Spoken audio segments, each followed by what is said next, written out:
అంటే నీ ఇన్వాల్వ్‌మెంట్ ఒక ప్రొడ్యూసర్‌గా నీ ఇన్వాల్వ్‌మెంట్ ఈ సినిమాలో ఎంత? అంటే పర్సెంటేజ్ వైస్‌గా చెప్పాలంటే ఎలా? 100% ఉందా? లేదంటే అంటే ఇంకో ప్రొడ్యూసర్ గూడా ఉన్నారు గాబట్టి షేరింగ్ బేస్ మీద జేసుకున్నారా? అసలు ఏంటి నీ ఇన్వాల్వ్‌మెంట్ ఏంటి? డెఫినెట్లీ కొలాబరేషన్ అంటే మాత్రం టీం వర్క్గా పనిచేయకపోతే కష్టం అండి. అండ్ ప్లస్ మనకి ఫస్ట్ నుంచి అర్థం చేసుకోవాల్సింది ఏంటంటే నా స్ట్రెంగ్స్ ఏంటి, ఆయన స్ట్రెంగ్స్ ఏంటి, ఈ రెండు మనం తీసుకొచ్చి మనకు ఒక అడ్వాంటేజ్గా ఎలా మార్చుకోవాలి అన్నదే మేము ప్లే చేసాము. నేను చెప్పినట్టు ఆయన యూనో వెరీ సినిమా లాంగ్వేజ్ అంటే ఆయన డైరెక్టర్ డేట్స్, నేను హీరో డేట్స్ తీసుకురావడంతో స్టార్ట్ అయింది. ఓకే. అండ్ ఇదొక్కటే నాకు as a business women for me this is not enough.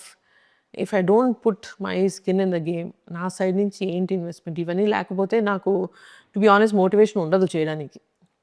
Any business ఈ సినిమా ప్రాజెక్ట్స్ అనే కాదు, ఏ బిజినెస్లో కూడా నేను ఫుల్లీ అందులో ఇన్వాల్వ్ అవ్వకపోతే ఒకటి ఒక హాఫ్ వే అయిన తర్వాత నేను ఇంట్రెస్ట్ లూజ్ చేస్తాను, మోటివేషన్ ఉండదు, దేనికి పని చేస్తాం అనిపిస్తుంది. సో ఎప్పుడైతే మన రిస్క్ కూడా ఉంది అందులో అంటే ఆ హార్డ్ వర్క్ వేరేగా ఉంటుంది to be honest 100%. For any actually business. నేను ఆ క్వెషన్ అడగడానికి కూడా